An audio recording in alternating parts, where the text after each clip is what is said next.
मेरे बच्चे, रणभूमि में युद्ध आरंभ होने से पहले एक और युद्ध होता है, मनोभूमि में, जहां हर योद्धा, हर निर्णय अपने भीतर के द्वंद्व से जूझता है। क्या आप जानते हैं दोस्तों, महाभारत के सबसे चालाक, सबसे रहस्यमय पात्र शकुनी ने अपने मृत्यु के समय भगवान श्री कृष्ण से ऐसा प्रश्न पूछा था जिससे स्वयं योगेश्वर को भी एक क्षण के लिए मौन कर दिया था। शकुनी, जिनकी साजिशों ने कौरवों और पांडवों के बीच विनाशकारी युद्ध को जन्म दिया था, उसने मरते समय भगवान श्री कृष्ण से पूछा, क्या मेरा जीवन और मेरे कर्म केवल मेरी नियति थी, या फिर यह सब आपकी लीला का हिस्सा था? यह प्रश्न केवल एक चरित्र का नहीं था, यह प्रश्न धर्म, कर्म और जीवन के हर पहलू को झकझोर देने वाला था। युद्ध समाप्त हो चुका था, कुरुक्षेत्र की भूमि रक्त से लाल हो चुकी थी, कौरवों का अंत हो चुका था और पांडव धर्म की विजय के प्रतीक बन चुके थे। लेकिन उस मलबे के बीच एक और कहानी दम तोड़ रही थी, शकुनी की कहानी। शकुनी, गंधार के राजकुमार, जो अपनी बहन गंधारी के कारण कौरवों से जुड़ गए, लेकिन दिल में पल रहा था अपमान, तिरस्कार और बदले की आग। उसे कभी सम्मान नहीं मिला, ना ही कोई अवसर। उसके भीतर की पीड़ा ने उसे चालाक और निर्दयी बना दिया था।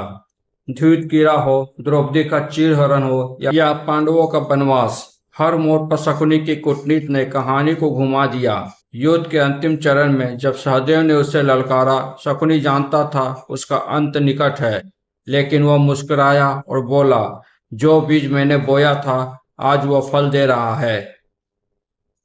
तभी सहदेव ने ऐसा वार किया कि शकुनी गिर पड़ा।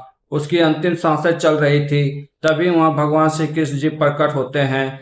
भगवान श्री कृष्ण जी को देखकर शकुनी की आंखों में आंसू आ जाता है। वह बोलता है, हे माधव, बताइए, क्या मेरा जन्म केवल इस विनाश के लिए हुआ था? क्या मेरे कर्म मेरे वश में थे, या आप ही की यह सब लीला का हिस्सा थे?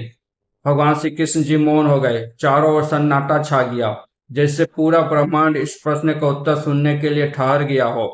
फिर भगवान श्री कृष्ण जी कहते हैं, शकुनी, तुम्हारा जीवन तुम्हारे पूर्व जन्म के कर्मों का परिणाम था। मैंने तुम्हें केवल अवसर दिए, निर्णय तुम्हारे थे।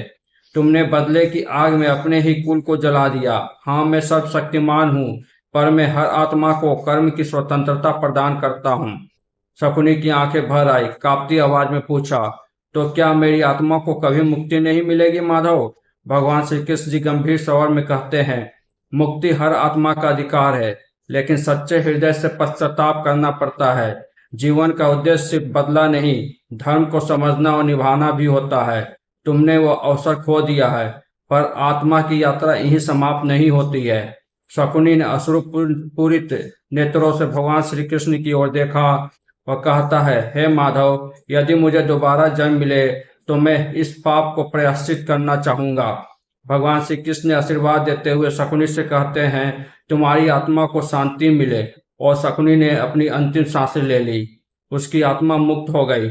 शकुनी का अंत एक युग का अंत था, लेकिन उसका जीवन हमें यह सिखाता है कि कर्मों का चक्र किसी को नहीं छोड़ता और हर आत्मा को अपने कर्मों का फल भुगतना ही पड़ता है।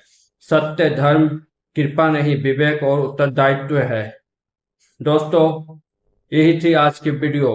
अगर आपको वीडियो पसंद आई हो तो वीडियो को लाइक करें, शेयर करें और चैनल को सब्सक्राइब करना ना भूलें। धन्यवाद दोस्तों।